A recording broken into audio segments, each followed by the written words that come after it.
The problem is the monopoly game, which is controlled by the Federal Reserve, the private bank, which is actually controlled out of London, is manipulating all the dollars to put them out, put more and more people into debt. So the illusion of equity they have in real estate is coming apart. The players that are analyzing everything are expecting massive foreclosures next year and the beginning of what we call the recession it's going to be worse than 29. It's your house that you're living in. You think you own it. You don't. Right. You have contractual right to transfer the airspace, subject to you paying taxes to the state. Right. Or the Global 2000 discussions that we had. The real problem that they have, as Kissinger says, is there are just too many people on the planet. And 40% of the world, 2 billion of us, exist on less than $2 a day. The summary of the Global 2000 report I put up on my website, nohoax.com, but if you look at it, it makes sense to get rid of people. So what they said, they're going to make godlike decisions on who lives and who dies. Now, obviously, some of the meetings we sat on, we were planning on using neutron bombs on the major cities, because that contains most of what they call... You actually heard this? I sat in on the meetings. I was in the game big time. In fact, I was making such a mess, they decided rather than kill me, which they could, they just invited me into the inner group and asked me to be the finance chairman. And at that point, I probably would have been in, Secretary of the Treasury or something, whatever they wanted to do with me. What I was doing prior to that, so, making it right, I would volunteer to become a president of a company, and I'd go in and liquidate it. And we get rid of the expendable containers. That was my job. Expendable containers meaning human beings? That's right. Yeah, it's amazing. That's well, that was the inside vernacular, wasn't it? Yeah. Oh, well, that's what we used at that time. I mean, it went from there to useless eaters today, so you're happy with it, you're a human resource. So, which, all you are is part of the commodity, even in the business sense. You look at it, you have a cost. Labor, what is labor? Human resource. When you're going to put together some kind of product. Well, the inside of the game, when we started to use neutron bombs, today they figure that biologicals are much cheaper. They're still planning on, the plan is to get a war started in the Middle East. And they're still planning on using a neutron bomb, or one of the bombs that they've got developed on Israel. And that's to begin World War III, which is all in the cards. And it's going to happen. They even put a monument up to this whole program. It's called the Georgia Guidestones. Outside of Atlanta, and they've got it all set down there. It's all in 8 languages. Basically, it's fait accompli as far as they're concerned. It's just to get the thing going in the Middle East, and it's not going fast enough. I mean, Carter put this thing in, so we have the Plan 2000, with the war starting in the year 2000 in the Middle East. Reduce the population of the planet down to 500 million, have one world currency under the Homeland Security, or FEMA if you want to call it. They're going to declare an emergency, which are going to shut down everything. My friends, my CIA associates, I don't even call them friends anymore. CIA is crooks in action. They're all professional liars. I mean, they got to be if they have that job. So that you have to look at what they're doing. Anyway, they're so concerned, they're leaving the country too. Most of them are going to Latin America.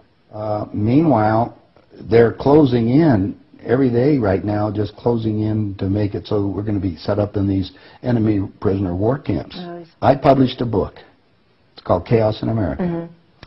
In it, I was asked to build an enemy prisoner war camp. I put the contract in this book. So you can read it for yourself. This is in downtown Las Vegas, right on the railroad tracks. It says enemy prisoner war camp. They're all on top. And they're building them all the way across the United States right now. Bush signed an executive order taking the old forts and the army places that we shut down to get those organized to hold the so-called dissidents. Now, what's the definition of a dissident? And the problem is that we're going to enslave ourselves, because most of the people want to keep having food coming in, and you're going to follow the line. You're just walking yourself into your own prison camp. Then we're going to come down to the extermination, just like World War II. Well, Phil and I have lectured together. I know Phil Snyder. He's dead now. Yeah, I know he's dead. And so what about what he was saying about the number of bases at that time? I think it was 129 bases before he died. Underground had already been built. Is that all for the elite? Yeah. Really? What are they going to do with the rest of the people? They just get rid of them, leave them above ground and be radiated. Now, my son happens to be a nuclear physicist. Spent the last 3.5 years in a secret city in Russia. They're about 12 years ahead of us. They have 22,000 nuclear warheads. And of course, we're the target. The Soviets had 3 nuclear submarines on the west coast and 3 on the east coast. They're about 2 football fields in length, 5 stories tall, and they all are nuclear power and aimed at our major cities. West Coast's gone. Well, because the plan is the northern hemisphere is where they're going to release the nuclear bombs, and the theory was that the winds from the North Pole that are coming down, because that's increasing drastically, will go to the equator, and there will be very little spillover because of the reverse of the winds, because of the southern hemisphere. So therefore, the nuclear radiation here will be a lot more than the southern hemisphere. And this is a fait accompli, you believe? Oh, they think so. Oh, yeah, they think they won. That's the reason why they don't bother about me talking about it. They don't care whether you know or not. What are you going to do about it? And you have no idea what China is until you go over there for yourself. With 1,300,000,000, you understand, almost, well, a little over 4 times our population. Right. It's, you know, I spent some time over there and I had some government friends. They think what they're going to do is let the West go have its fight. And then they want to clean up. They say it's been 5,000 years. We want to run the world when we get through. And what they're doing? Acquiring all the assets. They figure that Canada and the United States, the property there will, the food growing areas will be enough to take care of their people. And that's what they're looking at. Why are they? I mean, they bought oil. So the U.S. will become a resource. Yeah. Whatever's left of it. Whatever's left of it. Yeah.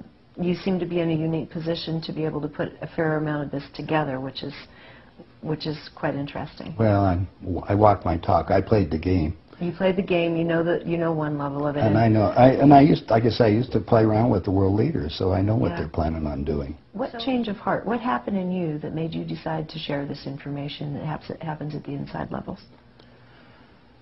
Well, it come back to a moral situation that happened to me, I think. When I flew to Aspen. I brought my 2 daughters up there so they could go skiing.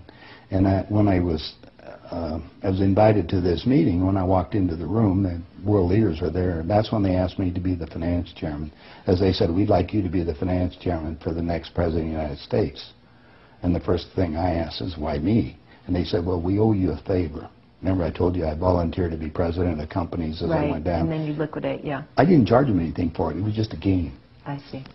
And anyway, that's what they said. So I thought you'd be good on the team, yeah. I'd be good. I'd be a team player. I just did it because it was, another one of these things. So next thing I asked them, I said, well, wait a minute.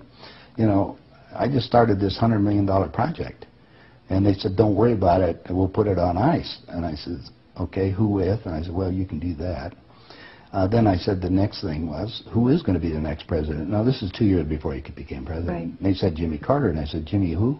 And they said, well, he's the Democratic governor of Georgia. And I said, I've been voting Republican. And Paul Volcker said, son, don't worry about it. We control them both. Yeah. And I said, well, I got the next question is, what does a finance chairman do? Yeah. I haven't been doing that. I've been playing all this other stuff. They said, will you sit down with Ted?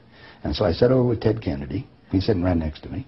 And Ted and I are, he's just joking. He says, George, you're going to love this job. You're really good with money. We're going to send you out to all the state Democratic functions to raise money for the National Democratic Party. And he said, you're going to meet some real foxy ladies. And just then, my daughter walked in. Ted looked at her and he says, wow, I want to go to bed with that. I says, no, you don't, Ted. That's my daughter, and she's 14. And his response to me was, I don't care. I was livid. I really didn't know what to do. So it was that moment of that personal insult. That was part of it. Yeah. I got up and I walked across the room. Yeah. I then talked to Pierre Trudeau and his wife, who was the Prime Minister of Canada at that time. And I'm sitting in front of them was a little half cigar box full of white powder. And then I'm looking around the rest of the room. I said, my God, something hit me at that point. If the world leaders have to resort to this, I don't think I want to be part of this thing. I mean, even to the even to the pollution and getting everything else they're talking about, getting rid of all the other people. I mean, I was raised in a packing house and slaughtering animals, and you get to the point where people are just animals at that level. And then I found out a little bit more about the details of the Plan 2000, of the annihilation of the entire planet. I said, I got to stop these people. There's something there. I mean, it was just, they got to be stopped.